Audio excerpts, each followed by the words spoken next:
All right, so anyway, hi everybody. I'm Sujato, and I'm coming to you from the land of the Barramadigal people of the Darug Nation, and I pay respects to their elders, past, present, and emerging. And in all of my teaching and the way that I'm living and trying to be on this land, trying to do so with respect and honor for the wisdom of those people and what they brought to this land. So for today, we are going to be looking at the Jātaka number 7, the Katahari Jātaka. And this is one of my favorite Jataka stories of all time. And so we're going to be talking about that today. Briefly to recap, if you recall from last week, we looked at the first Jataka where we encountered a story that was in a way surprisingly economic, like it was to do with business transactions. And at least part of the message of that was about giving literally business advice. And so I guess providing some teachings for the merchant class or for people who are living within that kind of way. And so then that gives us not just the teachings itself, but it also gives us some guidance or some examples of the ways that the Buddha would adapt his teachings for different audiences and different needs. One of the things which is, I think, interesting about that particular text is that it speaks to the way that Buddhism is a universal teaching that is not bound to land. And just now I paid respects to the Aboriginal people of this land. And if you listen to Aboriginal philosophy and stories and ethics and so on, then actually there is much in common with Buddhism. I sat down with an Aboriginal elder some years ago, and he, sorry, just recalling his name was, anyway, come to me in a minute. And he began the conversation by saying, you know, the essence of Aboriginal philosophy, you have to understand this, everything in our philosophy is all about impermanence. And that was literally what he began with. I hadn't said anything about Buddhism. That's literally what he began with. And then he started talking about impermanence. He said, like, we have to, when we understand and we look at the world, you have to understand it in terms of changes. And so everything, the seasons are changing, the winds are changing, the peoples are changing. And so there's so many things in there which actually you can say, oh yeah, that's quite similar. But one thing that is quite different is that Aboriginal philosophy is very much grounded in place. So the stories will relate to this mountain or that stream, and it will tell a story about ancestors who lived on that land. And so that grounding in place is highly characteristic of Australian Indigenous religiosity, but it's also characteristic of many different religious traditions around the world, probably most ultimately. And one of the, I guess, innovations perhaps, or one of the characteristics of the Buddhist teachings was that it was very psychological. It's very about your mind and it's about how you behave. And so it's not really about place, like, at all, which means, which kind of influences the way that Buddhism evolved and changed over time.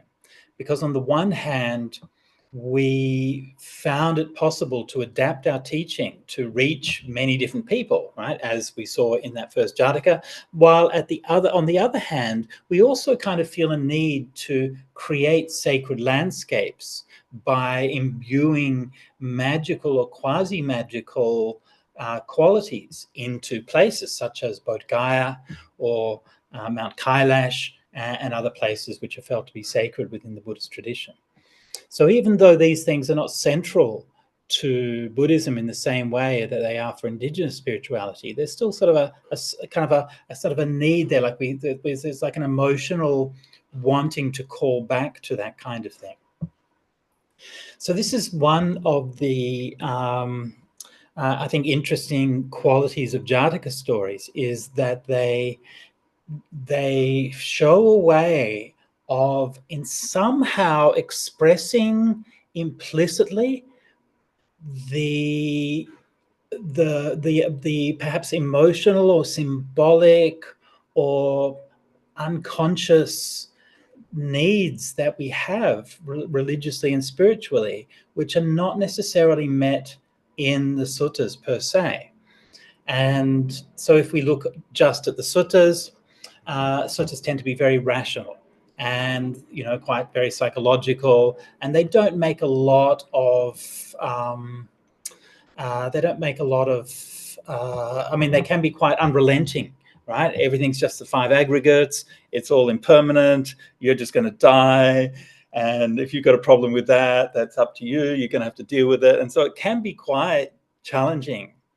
And there's certainly a whole lot of areas of psychology and story and culture and history, which are not really touched by that. And you might say, well, look, that's Buddha left them out because they were irrelevant. We didn't really need them. And if that, okay, that's fine. If that's what you think, that's fine. But I do find it's interesting that the Buddhist tradition did feel the need to complement that with this vast, massive story. And so whether, you know, how you want to relate to these things in terms of your spirituality, look, that's up to you. We're all different, right? I'm weird, and I'm not going to pretend that you're weird in the same way that I am. You're probably weird, but you're probably weird differently. I don't know. So I'm not going to try to tell you how you should relate to this in terms of your spirituality and your path. But I do think it's an interesting reflection to be able to look at things that are not what we find in the suttas. So when I'm reading the Jātakas, I'm not reading it so that they can restate things that I've already read in the suttas. Right? The suttas explain themselves perfectly well as far as I'm concerned.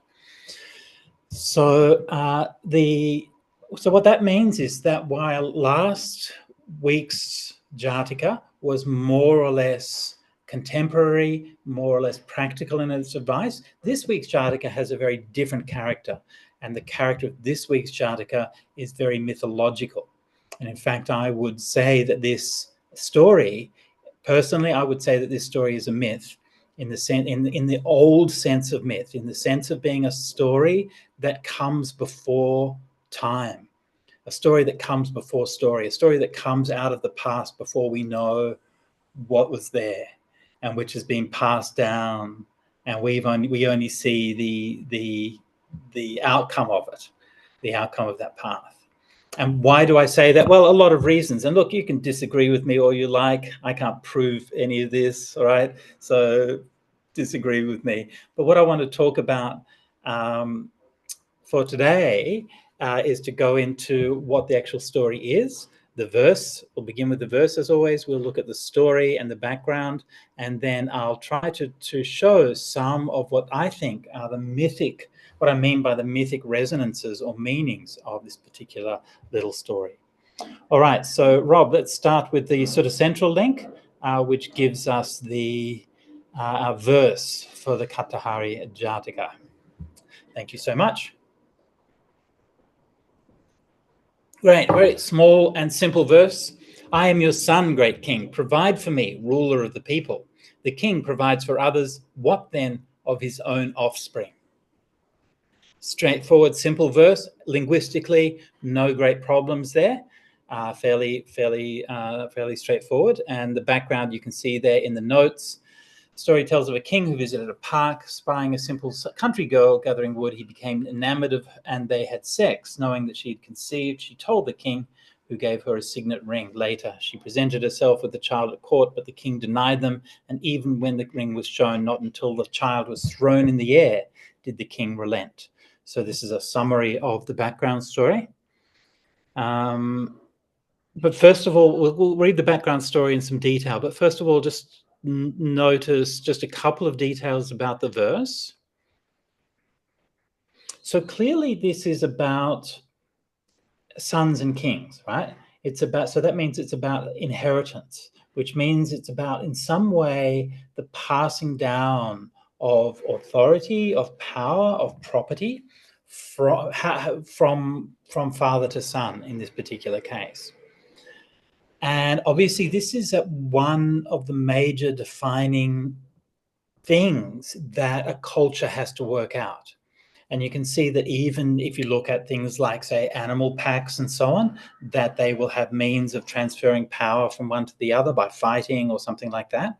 And so in human cultures, we worked out various different ways. How do we hand power down from one leader to another? And one obvious way is through inheritance, as in here. So you have to then prove your inheritance, and being able to prove paternity is not easy. And even today, this is still a major problem. There's still many people whose fathers are not who they think they are. So for the king to be skeptical, obviously, is not unreasonable. But there is that kind of idea that there is a responsibility in that role, in that paternal role. So this is just a little bit of background for just to think about the context of this particular rule. So I mean, one of the things that to me is interesting is like we are so incredibly bad at choosing leaders, like terrible at it, and we routinely choose terrible people to become the leader. And in this particular case, you see one way of handing down leadership is from father to son. And to me, that seems like a terrible way of doing it, right? I don't know. Is it worse than the other ways that we have? I don't know. It seems hard to imagine that there's going to be anything worse than what we've ended up with anyway. So I don't know. Anyway, let's have a look now at the actual birth story. So we have a look at the sacred texts, or the Buddhist ancient texts site. Great, thank you, Rob. So the background story, so this again is the story in the Buddha's day, according to the commentary. The story was told by the teacher while at Jetavana about the story of Vasabhakatiya, which will be found in the 12th book in the Buddhisala Jātaka.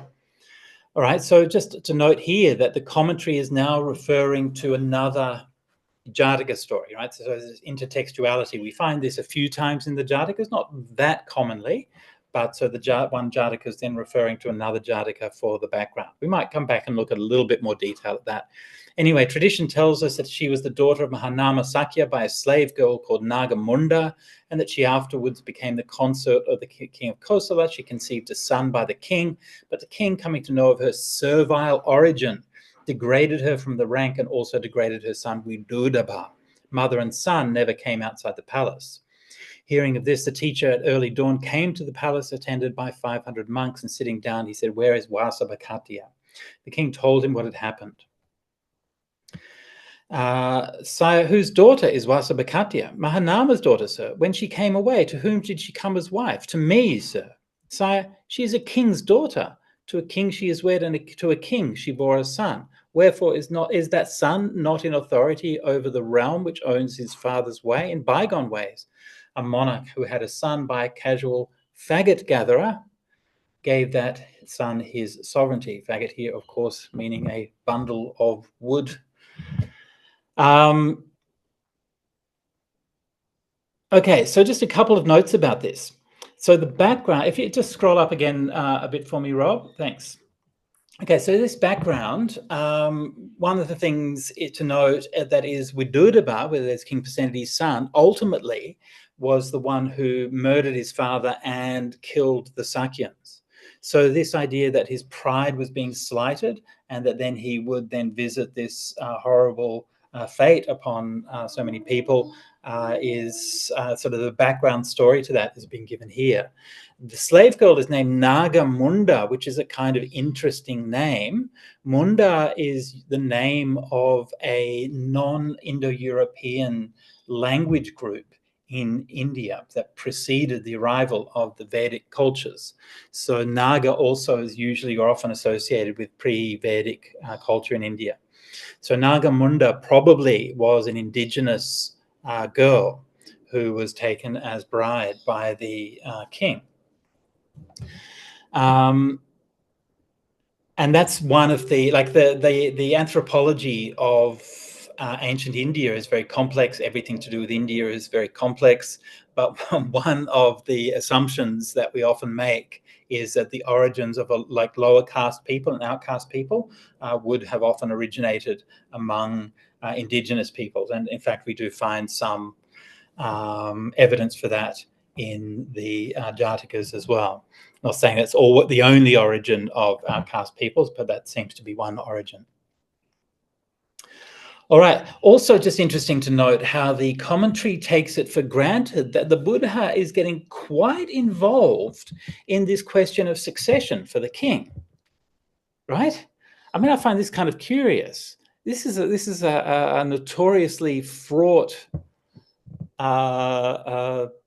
thing to get involved in, and yet the Buddha somehow is okay with sort of giving advice about who should be getting the inheritance. Anyway, all right, so now the Buddha tells the actual Jataka story. So we go to now in the past in Benares. And so you can see already the political shift, right? To notice that in the story in the present is set in Savatthi, which is the major city in the time of the Buddha, and the story in the past is set in Benares, which was the major city a couple of hundred years before the time of the Buddha. So in the past, in Benares, Brahmadatta, the king, having gone in great state to his pleasure gardens, was roaming about looking for fruits and flowers when he came on a woman who was merrily singing away as she picked up sticks in the grove.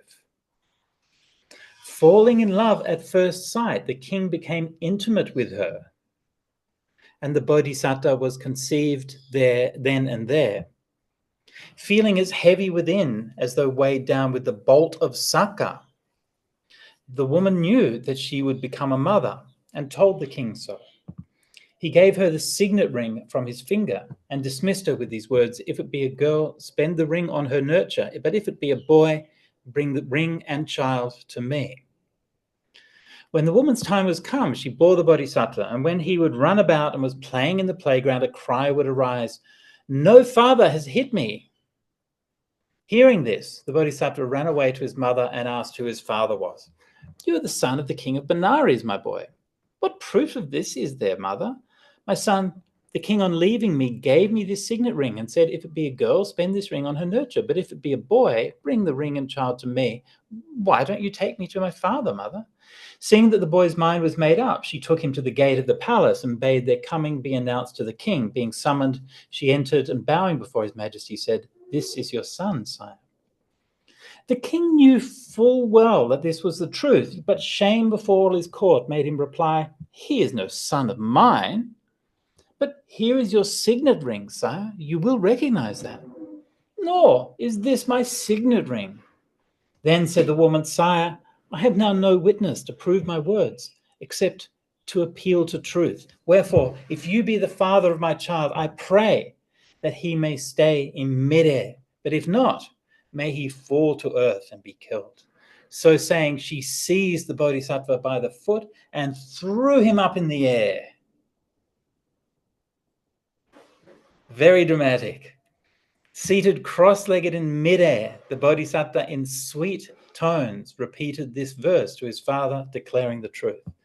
"I am your son, great king. You must support me. The leader of men, the king supports others. Why not his own son?" So then we scroll down past the word commentary there. Then hearing the Bodhisattva just teach the truth to him from midair, the king stretched out his hands and said, "Come to me, my boy.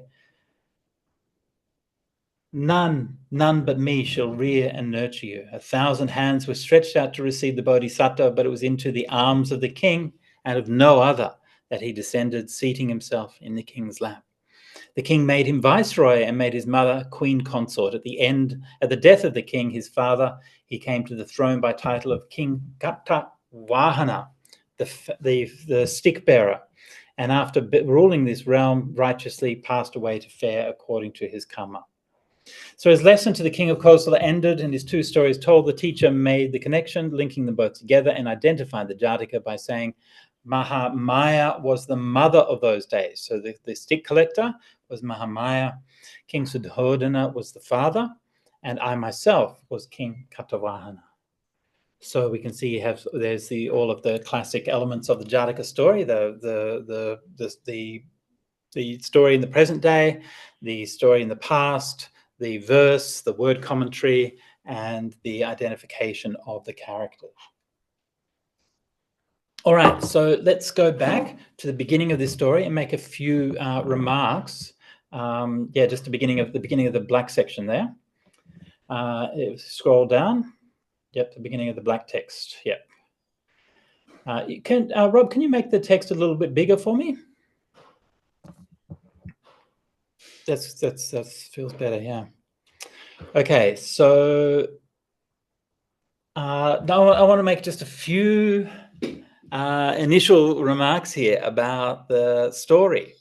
So first of all, the whole story has a bit of a kind of fairy tale feel to it, right? I mean, this would kind of be, I mean, you could see Disney doing something with this, right? I mean, you've got all of the kind of the ingredients, the kind of the lost romance and all of these things. The opening of it also is kind of cute, right? The king wandering around the garden looking for fruits and flowers. I mean, that's kind of a nice thing for a king to be doing. You know, he's not better off to have kings doing that than going out smiting their enemies or whatever. So, you know, I'm glad that kings can have some nice, you know, me time in the gardens. And there came upon a woman who was merrily singing away as she picked up sticks in the grove. Again, quite a kind of delightful thought, right? You come in there, there's this young woman there, she's very happy, she's singing as she picks up the sticks.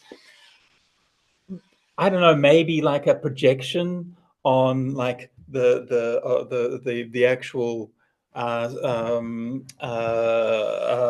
emotional state of the working class. I don't know if most stick collectors are all that happy when they're going around picking up sticks most of the time. But anyway, this particular one, she was happy. And this, the fact that, you know, you can see that in this story, she doesn't have too much of a character. Like we don't really learn much about who she is, about where her background is, or what she wants, and so on. And she appears more as an archetype than anything else. So the king became intimate with her. All right, so I'm not going to, I don't know, I haven't actually looked at the Pali text for that passage, so I'm not exactly sure what the Pali text says. Obviously, this is a bit kind of problematic consent-wise, because I can't imagine that the little stick collector has too much of a say in those events. But I'll move on from that in a moment. So then there's this idea that she became immediately aware that she was pregnant, as though weighed down with the bolt of sakna, like struck with a bolt of lightning, and she knew that she was pregnant. Okay, so this obviously is a very significant detail, because on this detail hinges the fact that then he gives her the ring, and then that's how they can say that it was her son, right? So this is not just an incidental detail. To make the story work, she has to know right at that moment that she is pregnant, which obviously usually isn't the case. So how does this happen? Well, when you reach these details in story, okay, because we are conditioned to see stories as being realistic and by making sense, when we see something that doesn't make sense, very often our response is to say, oh, that doesn't make sense. That's not how pregnancy works. Okay, fine, right? I get that that's not how pregnancy works, right? That's the point though, right? The point is to tell you that this is not an ordinary pregnancy, right? This is, the king is literally being compared with Saka here, right? This is being compared with a divine pregnancy. And if you sort of follow mythology, for example, in Greek mythology, you find this kind of thing happens all the time, that there's some maiden who gets attacked by Zeus or Apollo or raped or seduced, however it's depicted. And then she becomes pregnant, and then she has a son of the god. And many of the stories in Greek mythology are all from that very similar kind of thing. Now, presumably there's a historical basis for that. I don't doubt that kings were wandering around the place, having their way with the young maidens of the kingdom whenever they felt like it. And so I don't doubt that that's a historical reality. But I also think that these are clearly depicted as an allegory or as with a religious or a spiritual dimension to it as well. Like, this is not just an ordinary maiden, it's not just an ordinary king, and it's certainly not just an ordinary pregnancy. So these, when we encounter, especially in old stories, when we encounter these kinds of irrational moments that don't make sense, then this is, to me, this is where those deeper stories and that deeper level of the unconscious is breaking through into the surface level of the plot of the story. So these are the things where we have to sort of start paying attention. All right, so then, of course, we can see obviously the gendered nature of the upbringing, right? So if it's a girl, okay, you can buy her some stuff with the ring. If it's a boy, bring the ring and child to me, right? So the king is clearly being depicted as being not a monster. Like, he's not being particularly responsible or great about everything, right? But he's also not being depicted as a monster. He's doing the minimum, okay, sure, but he is doing something. But it also is kind of interesting that the stick carrier doesn't go and visit him prior to that, right? She sort of waits until the boy's been brought up and so on. So I think she probably she probably knew. My guess is she probably had some experience about what value to place on the words of men in a situation like that. So she probably would rather just stay quiet. That's my reading of that anyway. All right, so then had the little detail that he'd be messing around with the other kids, and the other kids would say, "No father has hit me." So the other kids are calling him no dad, right? Which also I think is interesting, because it tells us that kids are just as cruel and nasty now as they were then. And this is, to me, this is like a super kind of realistic playground insult. Yeah, no dad's hit me. Anyway, such a pain, must be such a painful thing to say. So goes to the mother and asks and so on. Then I'll come back to that in a minute, but then they go to see go to the palace, go to see the king, and says, "This is my son." And if we can scroll down a little bit. Great, thank you. King is in denial. All right, so again, this is a significant kind of moment in mythology and in story. There's a kind of a denial of that connection. Then he doesn't recognize the ring.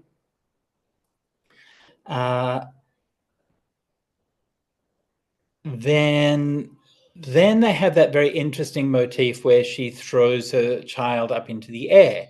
Now, again, this is probably a moment where you're probably thinking, well, a mother wouldn't do that. And yes, I'm sure that that's correct. So that's what this is telling us, right? That this is not an ordinary mother, it's not an ordinary child. And the fact that he just stays suspended in midair is telling us in no uncertain terms that we're not just dealing with ordinary people. So this is kind of why I'm, one of the reasons why I say that this is a mythic story, right? It's not just a story that's just using it's not just using kind of miraculous events or something like that in order to decorate or spice up the story or teach a lesson or something like that. There's something which is far deeper, which is going on.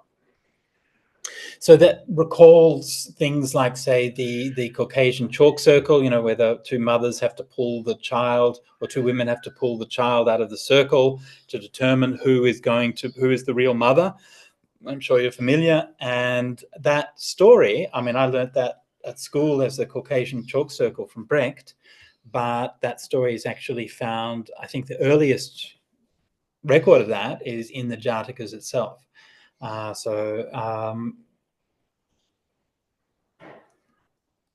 When he's suspended in the air, then this is speaking to a profound, something profound in the nature of the bodhisattva. Like there's something sacred or something otherworldly about what he's doing. He's neither in heaven nor is on the ground, right? He's neither one thing nor the other. And if we think about the bodhisattva in terms of his spiritual career, from suffering to enlightenment, then there's something in that as well, right? So something in that sort of movement, that he's still in the world and still a part of the world, but still not touching the world and still not grounded on the world in that same way. This is one of those motifs that to me recall the Golden Bough. I don't know if anybody here has read the Golden Bough, but that's one of my favorite books, James Fraser, classic old work of anthropology of religion. And one of the chapters in the Golden Bough is not to touch the sky, not to see the sky, not to touch the earth.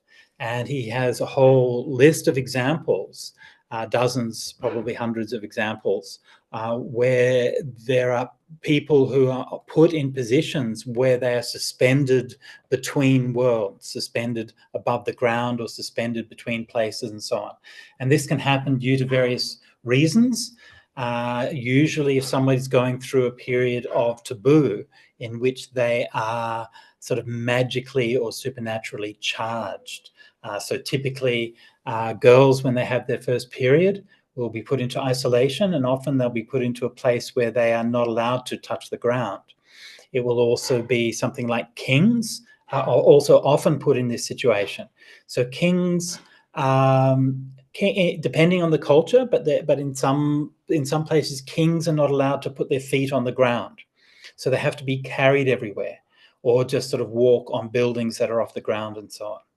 And so this idea that we need to keep a separation between who is the world, the normal world that we live in, and somehow this special spiritual being, which in some way, for better or for worse, represents some kind of power or potential, perhaps threat, perhaps possibility. Okay. All right, so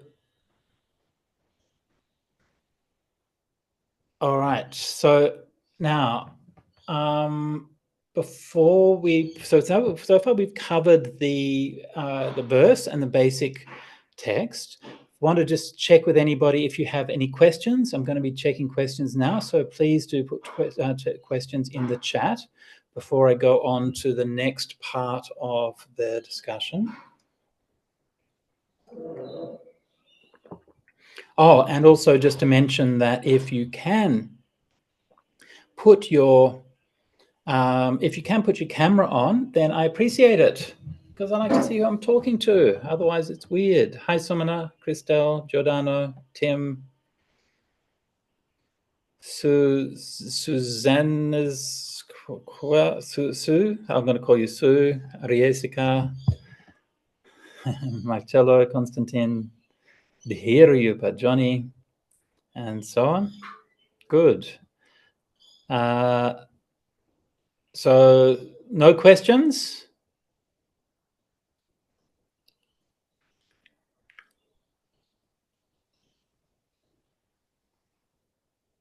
No? Okay. I have one question for Dhiruyupa. Obviously in Thai culture they use Jātaka stories for teaching a lot. Is this a story that you hear about in Thailand? Is this one of the ones that's known? Can you hear me very well, Bhante? I can, yeah. Yeah. No, I haven't heard of this one, but it sounds similar to many ones that we've heard before. And one interesting about you mentioned about women's menstruation, and in Thailand, when I was young, which was 60 years ago, so when a woman, you didn't have to tell us, but anyway, go on. Well, just to tell you that things may change now because I don't have children, so I don't know what's going on. The thing was about 60 years ago, or more than 60 years ago, when a girl or a woman has a period, you are not, you should not touch peppermint, or peppermint will die.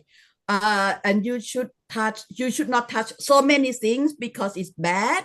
And also men should not go under the clothesline that has women clothes, because all the holy chantings will Yes. Yeah, so that's just interesting when you mention about that. Right. Yeah. Yeah. So so those kinds of taboos are still, I mean, they're still very much alive in Thailand. I mean, I think in the West we kind of like, in one way we kind of say, oh, we think we're beyond those things, you know, but then if you have an ad for tampons, then you still use blue liquid, right? Because we're not that far away from it that we can actually you know, be realistic. But these are examples of those kinds of taboos which hang around, with like menstruation taboos and so on. And I think it's important for us, as one of the reasons it's important for us to read the Jātakas and to study these things, is to be able to learn about these things. I know when I read The Golden Bough when I was in Thailand, I was actually staying in Nan in northern Thailand, where I lived in a kuti in the forest by myself for a year, and I only read like 2 books in that whole year. And one of them was The Golden Bough, which I borrowed from a monastery called Wat Umong in Chiang Mai. And some of you may be familiar with it, but it's a sort of classic work of religious anthropology.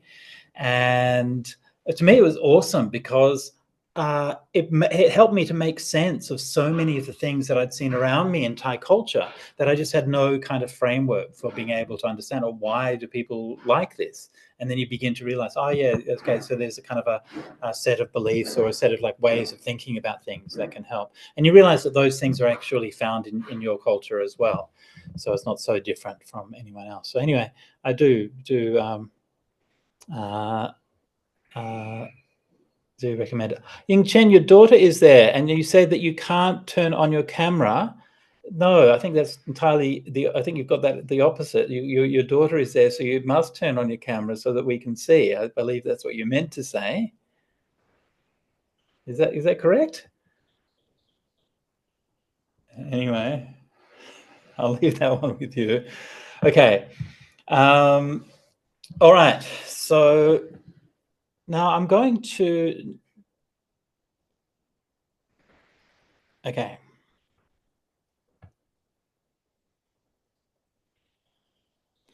Jātakas is asking whether, because the Buddha could recollect his past lives back many eons, so did he see these and then not detail them, and so on? How did this happen? Well, yeah, it's kind of interesting. I mean, certainly we know that in the suttas that the Buddha has said he could recollect his past lives, and we also know that in the suttas the Buddha occasionally gave some stories about his past lives. I think I talked a little bit about this in the previous lesson. But there's not that many that are actually detailed in the suttas, whereas in the collection that we're calling the Jātakas, then there are hundreds of stories, more than 500 in the Pali alone. Personally, I don't think that these are actually genuine past lives. I think they are fairy tales or mythology or stories or morality fables that have been collected and gathered and brought into the Buddhist Pitaka, by Buddhist canon, by being attributed to the Buddha. But which does kind of leave open the question. Again, this is something that I raised, sort of alluded to at the beginning, like why was there such a need for these kinds of stories in the Buddhist community? Which I think is, to me, that's the kind of the interesting question. Okay, so I am now going to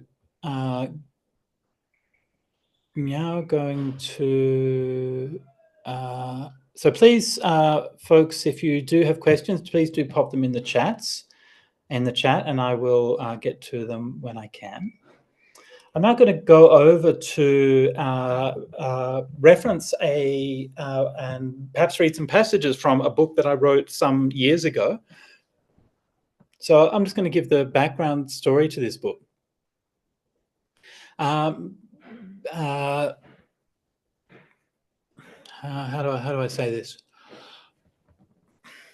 When I encountered Buddhism and when I encountered the Dhamma, one of the thing that really inspired me was the meditation, I was inspired by the philosophy, by the ethics. I was inspired because it gave me a set of ways of seeing the world that made sense for me, and in a way that was like not just true, but was also meaningful in the sense of helping me to live better and become a better person.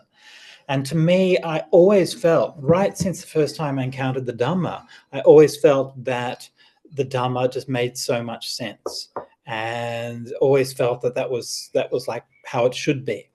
But as I grew and as I learned in my Dhamma practice, and I kept on encountering these things where things didn't really make sense, and where there are things that be irrational.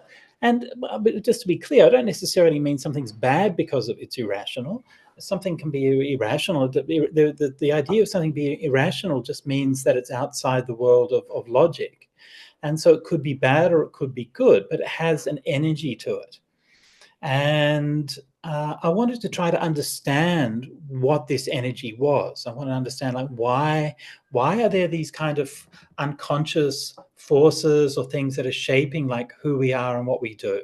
And this could be all kinds of things, right? I'm not necessarily thinking of anything specifically, but I'll just give you one example of what I mean. So in this particular story, we're talking about kingship, okay? Now, most of the people here are Americans, and I believe, does America have a king? Is that right? Do you have a king that you worship in America? Is that correct? I think there was a whole thing about that, wasn't there? Right? You sort of said, no, we're not going to have a king, and then we'll get rid of it. Yeah. Seems like a good idea. So in Australia, we haven't done that. Unfortunately, we still have a king. Good old Chuck. So it doesn't really mean that much to us here in Australia. But, nominally, we still have a king. A lot of countries around the world still have kings, actually, including quite a few developed countries in Europe and so on. It's kind of interesting. And, for myself, if you ask me politically, do I believe in royalty? Do I believe in king? No, of course not. I think it's ridiculous, actually, from a political point of view. But still, though, in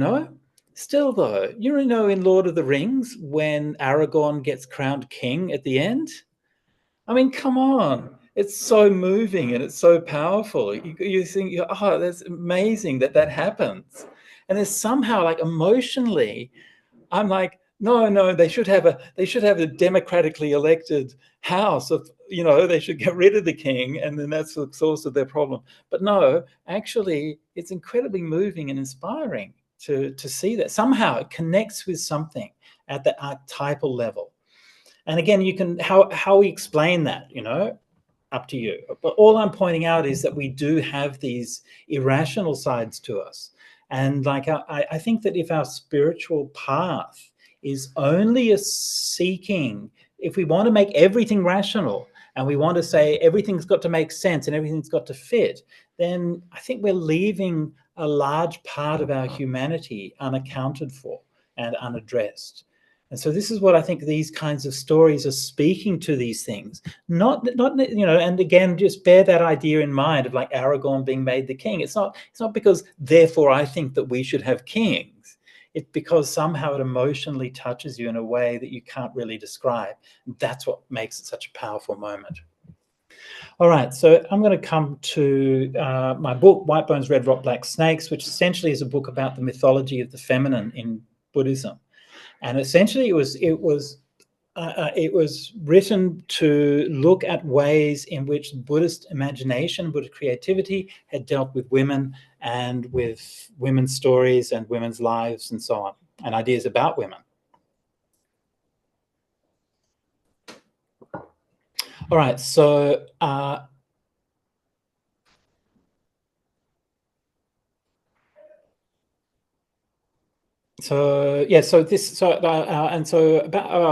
when was it? About 2007, 2008 or so, I wrote this book called White Bones, Red Rock, Black Snakes, which you can find online. You can buy either a print copy or get a PDF for it. And it's also, by the way, it's awesome. You should read it.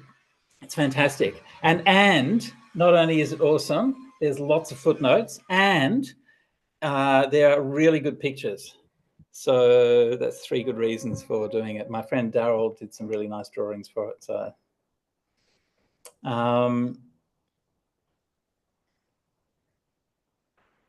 right. So a couple of notes here from the commentary.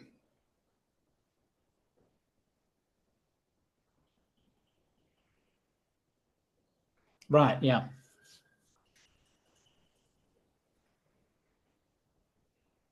Okay, so yeah, so I'm not going to read through everything in this chapter, but I'm just going to pick up a few of the details here. So clearly, we're talking about, in some way, the establishment of a relationship between a king, right, person in the highest point in society, and a little stick collector who is at the lowest level of society, and somehow we're bridging that gap.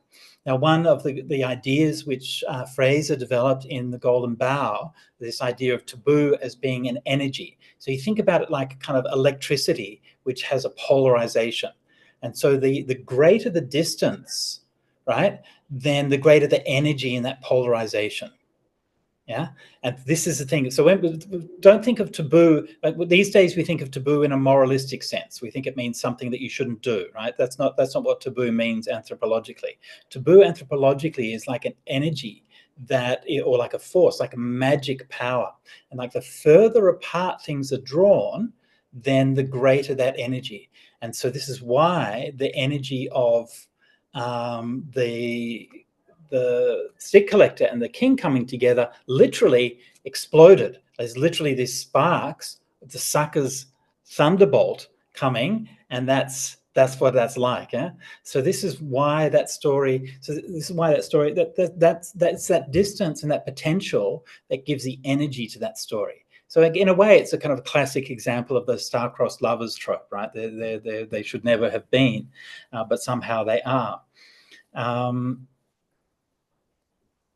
One of the curious details about this, though, is that in ancient India, there was no single valid form of marriage, right? So the idea that we have from Western society that there is one and only one form of marriage never applied, certainly not in India. And even though the British tried to impose it. So, in fact, there are many different kinds of marriage, and in the best kind of marriage, there would be, there would be the right that both be from the high caste, and it would both be with the agreement of the parents, and it would both be with the blessings of a priest, and so on and so forth. But then it sort of goes all the way, if not everything's perfect, to the least form of valid marriage, which is called the Gandharva wedding. And a Gandharva wedding, essentially, the couple elope, or the couple just decide that they want to be married. And that's all it requires. It doesn't require parental permission, doesn't require blessings of a priest, doesn't require anything else. So as long as the couple just runs away together, then that can be considered a valid form of marriage. Not ideal, right? But it's still a valid form of marriage as long as it's consensual, right? If it's not consensual, this is called a Rakshasa marriage, which is a rape, right? But if it's consensual, then it can actually be considered a valid form of marriage. And this is kind of interesting. We had a debate in Australia a number of years ago on same-sex marriage, and I was representing on behalf of the Buddhist community, and we supported same-sex marriage. And one of the other groups that supported it at the time was the Hindu Council. And I asked them about it, like, why are you supporting that? Because it's been controversial in India. And they said it's for this reasons, because traditionally in India we've acknowledged that there can be many forms of marriage, and it's not up to the state to determine what the sort of marriage is. And that idea was introduced by the British, so it's actually colonial imposition rather than being part of Indian culture.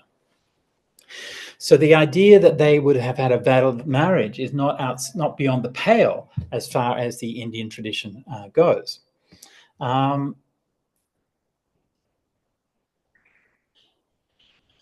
Okay. Right. Okay.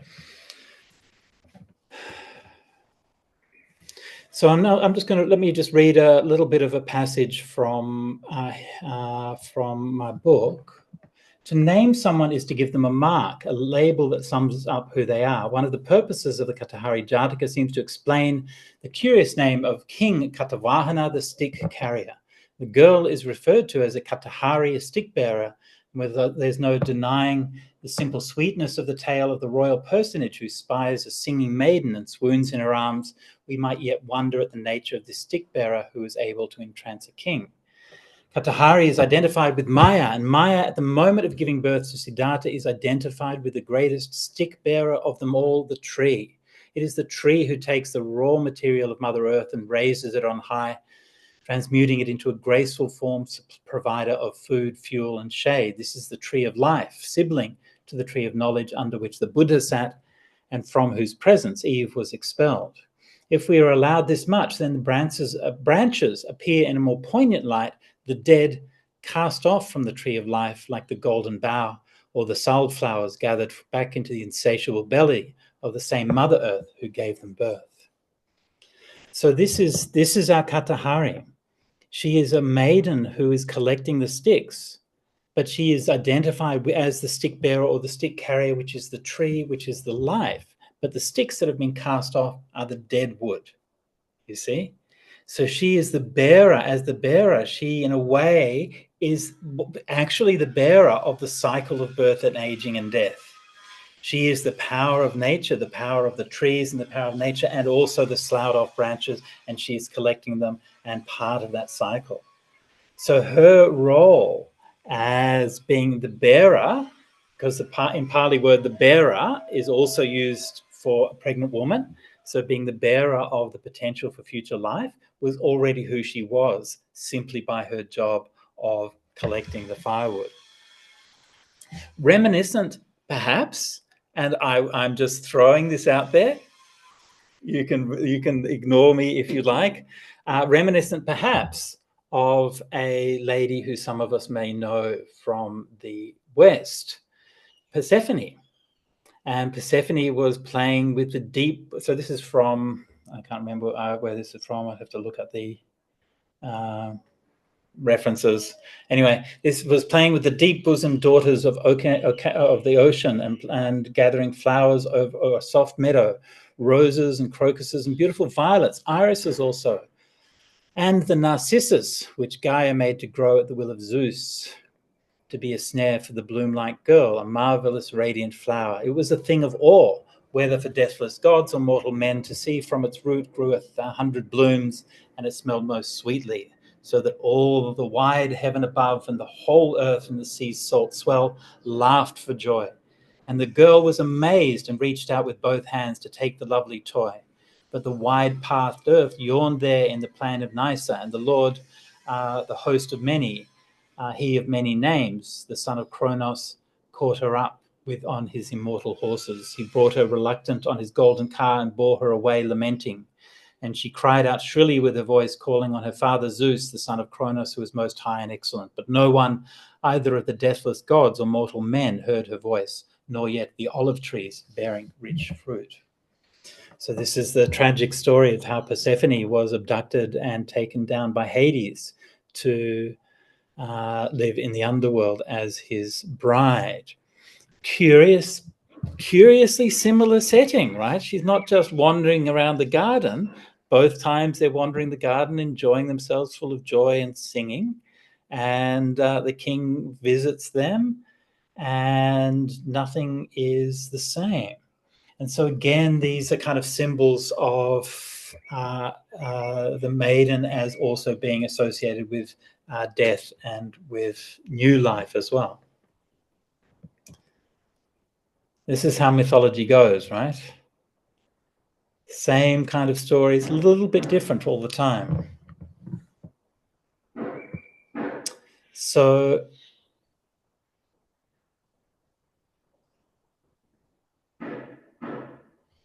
okay, so another interesting detail here is that when the Bodhisattva is then tossed up by his mother, so remember his mother, right? Katahari, the stick bearer, is the goddess, perhaps, and she's representing the powers of nature and rebirth, the natural powers of death and rebirth. And she suspends the Bodhisattva in midair, at which time he utters his song. So notice that the verse is spoken by the Bodhisattva while in midair. Yeah? This also is like a really interesting narrative detail. So typically what we find in these Jātaka stories is that the verses will occur at the emotional height of the story. Now, this is not always the case. Like we looked last week, the verse was, if you recall, was actually spoken by the Buddha after the main story. So that story doesn't work that same way, but most of the times it works like this. And this is actually a prime example of that. Bodhisattva is literally suspended in mid-air, right? And that's where that emotion bursts forth and that song bursts forth. And so in these kinds of cases, the song and the poem hark back to something which is very old, very meaningful. And there's some, like the oldest literature that we have is all in verse. The oldest, Homer in Greece, the oldest, the Rig Vedas and so on. And so there's always something about the verse which is speaking from something that's archaic. I don't know what it is. Maybe it's the rhythm. Maybe it's cultural. Maybe the songs were sung as they were walking on the journeys or while they were doing their work. Notice how Katahari is actually singing while she's doing her work, right? So this association of song with those kind of rhythms of life, and that speaks somehow from something primordial. But of course, the song is not just from something primordial, it's also from the gods. It's something divine. And in Indian tradition, this is very much the case. So the Vedic hymns were all supposed to have been inspired by the gods. And so the poets or the authors of the Vedic hymns were not supposed to really, they weren't really the authors, but they were really the transmitters of the hymns, which were inspired by God. And so there's something about that idea that you're kind of setting up this narrative, and the purpose of that narrative, think about it, the purpose of that narrative is to create a space, right? That's how words work. Like if you have like a whole big wall of text and one line in that wall of text, nobody pays it any attention. Those words don't really have any meaning. But if you clear everything off and you make a big white space and you put those words in the middle of that big white space, then those same words will be powerful and have this impact. So this is what's happening in real space with the Bodhisattva. He's up there suspended in space, nothing above or around. Everybody is listening, right? So you can imagine if you were in the audience at that time, right? You wouldn't be falling asleep or nodding off or anything. You'd be like, what? And then he comes out, and then that's gonna have that impact. Yeah. So this is again is one of the reasons why I see this as being kind of that very kind of old archetype of these stories, because that idea that you build up that energy which breaks out into song. It's like almost like how do you describe it? Like if you think about like creativity, like artists and the way that creative people do things, like we've all heard of something like writer's block. You sit behind the keyboard and you haven't got anything to say, right? But then there's the opposite. It's when you're full of poetry and you're full of song and you can't stop saying things and it just wells up out of you. And that kind of moment, it's almost like the words and the rhythm of the words provide a structure to which can help to release, but also contain your wisdom or your inspiration, which has to be something that has to be said at that point. Yeah. Okay.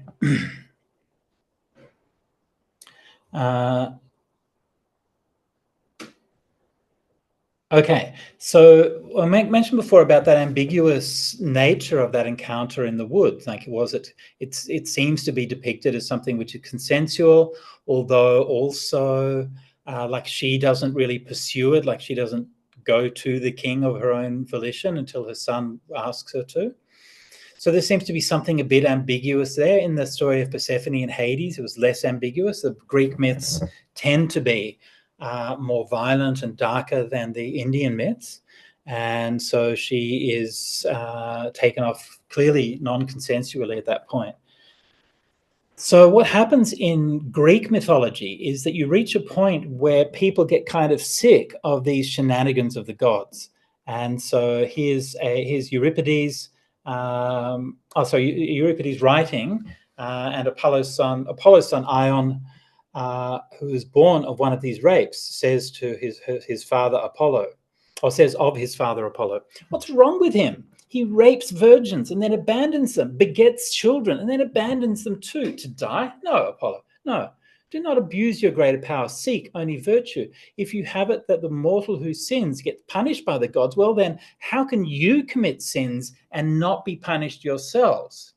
And if you don't want to do this for argument's sake, then make it legal for the mortals also to have illegal unions. And then you will see Poseidon, and you too, Zeus, how your temples will empty as a punishment for your crimes. You go off pursuing your own pleasure without a care for the consequences.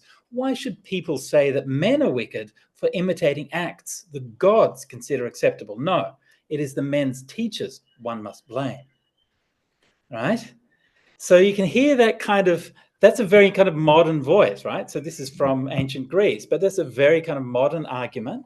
And you can like, once it becomes possible for mortals to speak like that to gods, their days are numbered.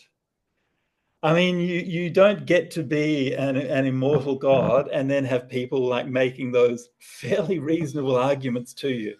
And this idea that the gods are actually not the arbiters of what is good, but are rather subject to what is good, right? This is two very different things. Something is good because God does it, right?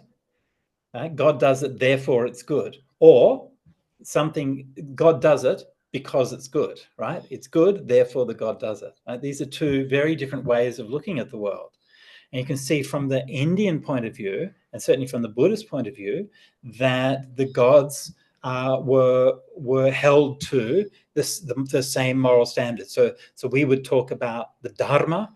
So the Dharma is something which stands beyond both gods and humans. And everyone, no matter what realm you're in, no matter what kind of being you are, you're subject to the Dharma. You don't get to just decree what is right and what is wrong. And even the Buddha, of course, himself said that was the case, that the Dhamma came first, and he lived in conformity with the Dhamma and worshipping, honoring the Dhamma, rather than decreeing what the Dhamma was. So when we consider these stories, so on the one hand, we can consider these stories as a historical document. Right? So as a historical document, it's a record of a time when men of power were able to rape women without experiencing consequences. Of course, those days are long past us, and that never happens anymore. Only kidding. Happens all the time. Then you elect them to president. But at least we understand that you're not supposed to do that. We understand that something has gone wrong when that happens, right? So, that's like when we look at it from a historical and from an ethical point of view. But we can also look at it from a mythological point of view. From a mythological point of view, we come back to that idea of like the striking of Saka's bolt of lightning when she got pregnant, right? So that kind of divine pregnancy is like the intervention or the appearance of the divine in the world. And the manner in which that happens tells us something about the relationship between the world and the divine. Yeah, so this is how the storyteller is communicating these things in the unconscious. I mentioned before about how in Greek myth, these things are usually much more violent. Greek myths are terribly violent, and the relationship between the divine and the human are usually highly traumatic. And I think that archetype still informs Western consciousness to a great degree, that we still have that idea that the sacred and the profane are separate, and the relationship between them is a moment of violence. And we still perceive that happening very much. Whereas in Asian culture, there's a difference. Yes, you can still see that there's a difference, but it's much more flexible, it's much looser, and it tends to not be characterized by violence in that same way.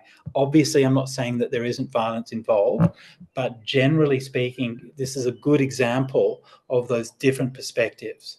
And so when the story is not told with such separation and such violence, then that's an indication that you're talking about a world where the sacred dimension of life and the profane dimension of life are closer together, that they have a more harmonious relationship. Not necessarily a perfect one, right?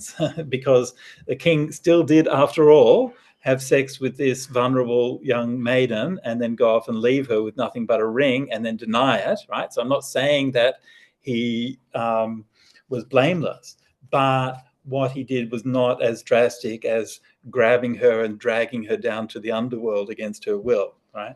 So there are kind of there's like degrees here. There's a bit of kind of nuance here. All right.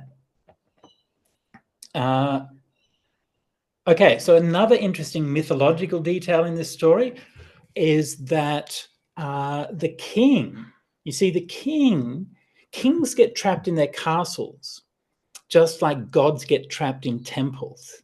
And we think of castles as being something that protects the king, just like we think of a church as being a house for God, right? The idea of the church being a house for God is completely ridiculous. God doesn't need a house. What are we doing, right? Church isn't a house for God. It's a prison for God. It's somewhere where you can lock God up and keep him safe. So you can go in on your terms, worship God, and then leave him behind. Same with the Buddha, right? Temple's a nice place. We can keep the Buddha locked up. We can go in there, take our 5 precepts, do all the nice things and so on. And then we'll be very pious and then we're very good. Then we can leave and we can go to the pub or go to what in Perth they call Wat Yai. Have you heard of that one, Tiruyupa? Wat Yai. Do you know that one? So in Perth, the lay people will talk about Wat Lek and Wat Yai. Wat Lek being Bodhinyana, Wat Yai being the casino. By Tambun Wat Yai. I'm going to go and make merit at the big monastery.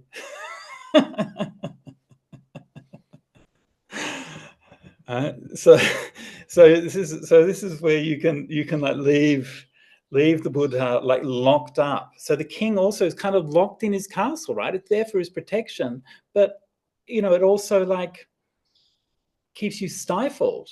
It keeps you trapped. Nobody ever disagrees with you. No one, you never actually learn anything. And so the king has stepped out of that and has encountered the maiden a little bit, in fact, like Siddhartha stepped out of the palace to go and then encountered the 4 signs, right? And so again, this is a kind of I'm not saying it's the same thing. I'm just saying that there are kind of similar narrative patterns there, right? And so the father in this case is reminiscent of Zeus. So Zeus is the bearer of the thunderbolt. We've already seen he's compared to the thunderbolts of Zeus, or Indra, or Saka. And then she is almost like, so he's like the sky god, actually.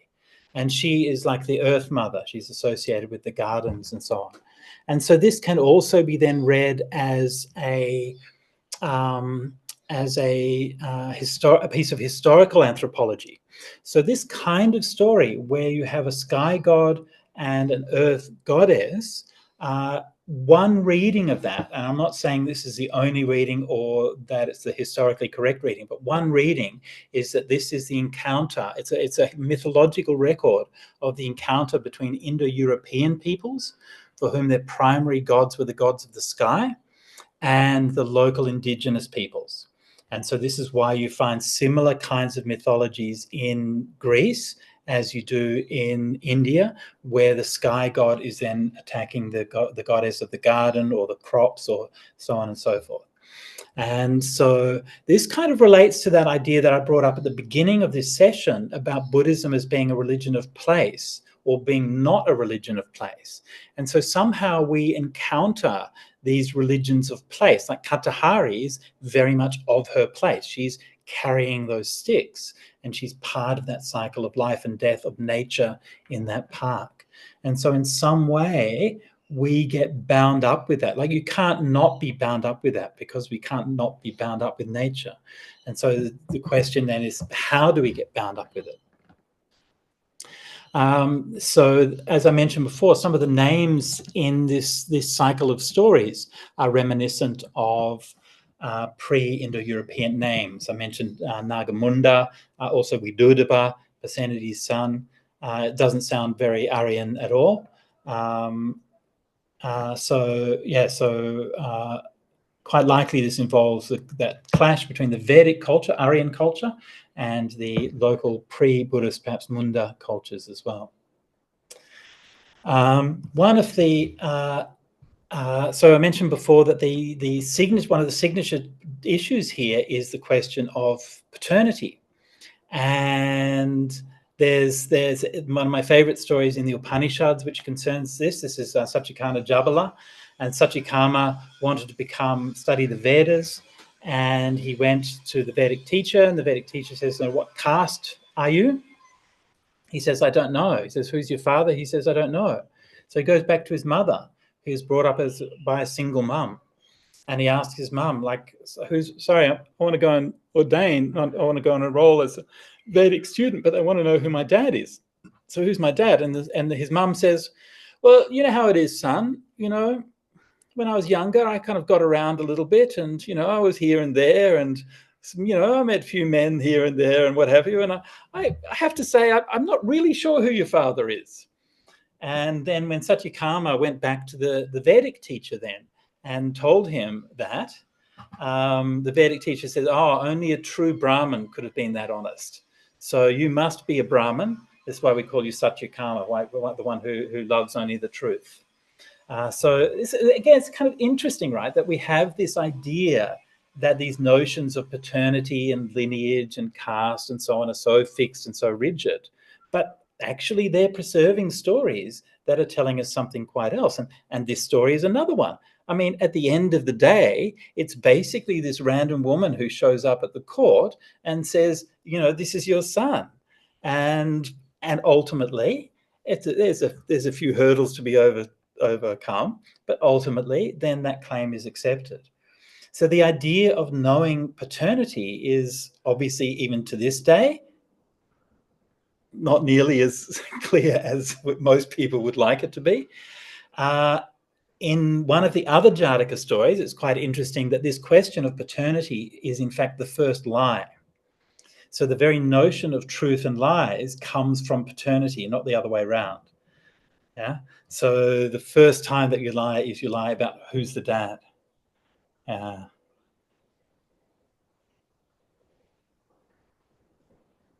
So just scrolling down a little bit here.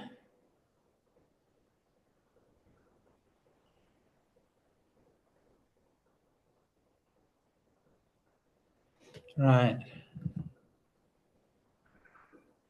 Right. Yeah. Yeah. Actually, so sorry. I'm just rereading these passages we've got here. So Marcelo's asked a question there. We've got, I think, a few things in the chats.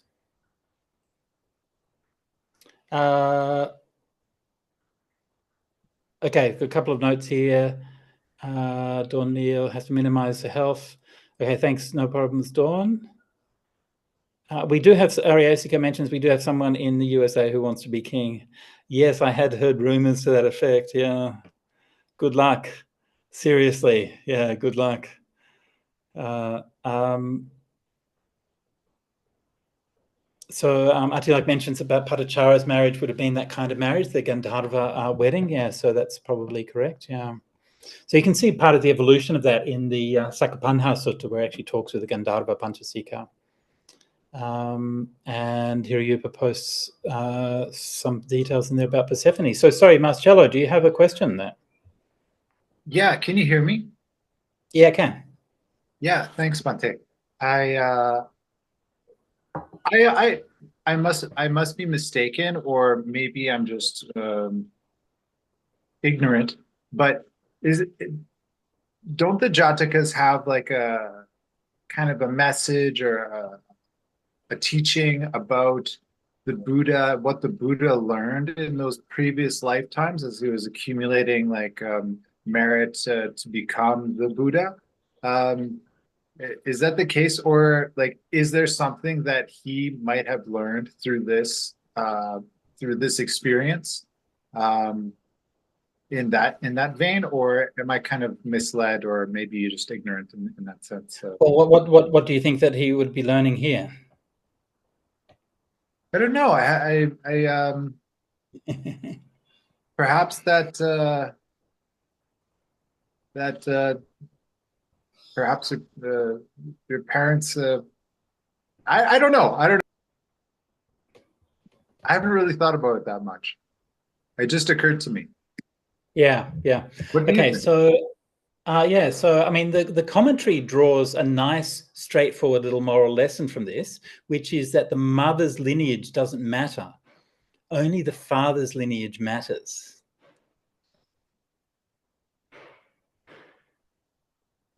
Okay, so that's the moral that the commentary wants to draw from it. I mean, I don't personally believe that, just so we're clear. But personally, there are many Jātakas that do in fact have a nice, clear, straightforward moral lesson to be drawn, right? And we saw one of those last week, right? So that's why I wanted to begin with one of those stories. But then there are others that do not. And to me, these are much more interesting, because this is why I talk about these things as being myths rather than being like moral fable, right? So moral fable has a lesson. This is what we've learned. And a myth doesn't. A myth deals with symbols which open up meaning rather than closing down meaning. This is the difference. A moral fable wants you to know this one is right and this one is wrong. A myth wants you to have a sense of wonder about what the possibilities are. Yeah. So that to me is the difference. Yeah. Yeah. Thanks, Bhante. I might have missed that at the beginning, but now I'm remembering you mentioned something along that line. Thanks so much, Bhante. Yeah. No, could the lesson be that the truth is most important? Look, sure, you can draw lessons from it, but the point that I'm making here is it's not necessarily the lesson. That's why I mentioned that story about Aragorn becoming king, right? I mean, is the lesson that it's good to become a king? I don't know, but it's really about living up to your potential. It's about transforming. It's about integrity. It's about, you can read so many things into it, and it's open-ended, right? So a moral fable wants to close down meaning. It wants to say, this is what that means, right? Mythology wants to open up meaning, and it wants you to expand the way that you see, so that you have more of a sense of wonder and a broader picture of the world. And in fact, that relates to the stories of our two characters, because what you see, like, again, that idea that you have the sky god who's up here and the earth goddess, or the maiden of the vegetation, who's down here, and they both he comes down into her world, right? And then comes back, and then she comes back up into his world, right? So they're actually both sort of departing from their normal spheres, and they're together because they both transgress their spheres. They're able to transcend and to become something greater than they were before. And again, that is what, to me, is what mythology is about. It's about opening up your potential, so you're not just seeing things through that same black and white moral message, that or not just reducing everything to being nothing more than a moral message. And in that story, again, not to belabor the point, but we do actually have a ring. And so the ring is, of course, the same as Tolkien's ring, and it's the same as the marriage ring, and it's the ring that ties it all together. And so the ring is a circle, is whole, and it binds all of these different things together. So the very completely different worlds of the sky god and the earth goddess, or of the king and the maiden, if you prefer, or the star-crossed lovers, if you prefer, are all united through the ring, which brings them all together. Okay, another kind of interesting detail is the fact that, I don't know if you noticed, but when she grabbed the boy to throw him in the air, she grabbed him by his foot. Not an uncommon thing to happen. Achilles' mother, the goddess Thetis, grasped him by the heel when she dipped him in the river Styx, rendering all of his body immortal and invulnerable except for his heel. And there are many other similar kinds of cases where you find warriors or gods, whether Oedipus or Jason or Krishna and many others, whose heel or whose foot was their vulnerable point, because their foot is that which stands upon Mother Earth. So they are the sky god, the masculine figure, but they stand upon Mother Earth, and so their feet is the part that becomes vulnerable.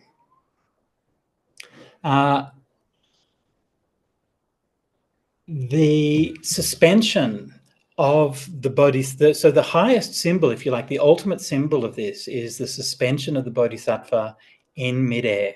And when suspended in midair, then one is in a state of potential. And one can go up or go down or fly around. And that openness and that sense of potential from which the creativity speaks, to me, this is the most enduring symbol of this. In the most famous of the the most famous of the Jātaka stories is a story called the Vesantara Jātaka, which is far too long for me to read in this course. So in the Vesantara Jātaka, the Bodhisattva is almost enlightened. It's like it's his last birth before he's about to get enlightened. The word Vesantara is curiously ambiguous and is explained variously by traditions. But what I think it means, I think Vesa means all and Antara means in between, or the hidden part of something, the hidden heart of something. So the Antara is that which is hidden in the midst of all. Yeah. So the Bodhisattva, i.e. the little boy hanging in midair with potential to becoming everything, i.e. us, right? The hidden potential in the midst of all, that is to me, is that the highest lesson of this, that within every human being, that possibility and that potential is within us. And so to me, this is why, how do I put this? Often I find that in the Buddhist tradition, Buddhism is so awesome. The Buddha was so amazing, and there's so many great examples of, philosophers and teachers, meditators, and all of these things, that it can be very intimidating. And we can lose sight of that fact, that in that humility of a little girl going collecting sticks, there is that potential for creation and that potential for transformation. And so to me, this is ultimately what she represents. She is that naive spirit of life, going about her business, singing, collecting sticks, doing her work, and yet she is connected with that potential for transcendence. And so that truth and that reality and that potential that is hidden within the heart of everything. That's, to me, is what Vesantara means, and this to me is what the boy suspended in midair, ultimately, that's what that means to me.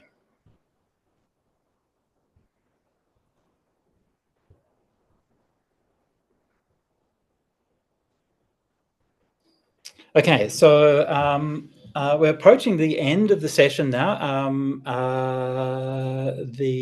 Marcelo mentions that mythology wants you to open up that meaning. Very inspiring indeed. This lesson has given me appetite to learn more mythology. Please do. If you are interested to learn more about ancient Indian mythology and so on, there's my personal recommendation. Check out Roberto Calasso, especially his last book. He wrote a book called Ardor, A-R-D-O-R. I'll type it in the thing.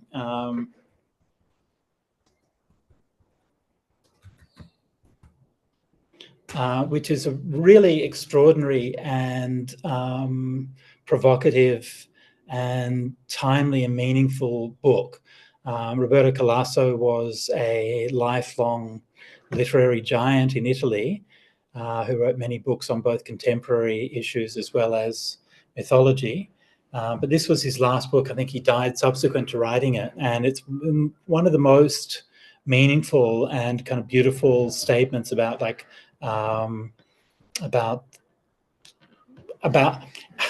he's someone who's very difficult to sum up, but in a way, I think perhaps something that we've lost in the fact that we are not thinking in these kinds of terms, like the ways of seeing that we have lost when we have lost mythology. Anyway, just a recommendation. Giordano asks, is it possible that the Greeks had some influence on these stories? Yes, there's certainly some Jātaka stories that are shared in common with Aesop's fables, and there's probably influence both ways, I'm guessing. Right? I mean, most of the influence obviously is within Indian culture, but there are plenty of cases where you see stories that appear in Greek mythology that appear similar, and the similarities can appear from a number of places. Either they could be old myths that were around before the Indo-European peoples spread from their homeland, or they could have occurred through trade and so on later borrowing. Or, of course, they could be simply different responses, similar responses to similar situations. So that can also happen. But yeah, definitely there is a connection there. So, Rob, looks like we're running out of time.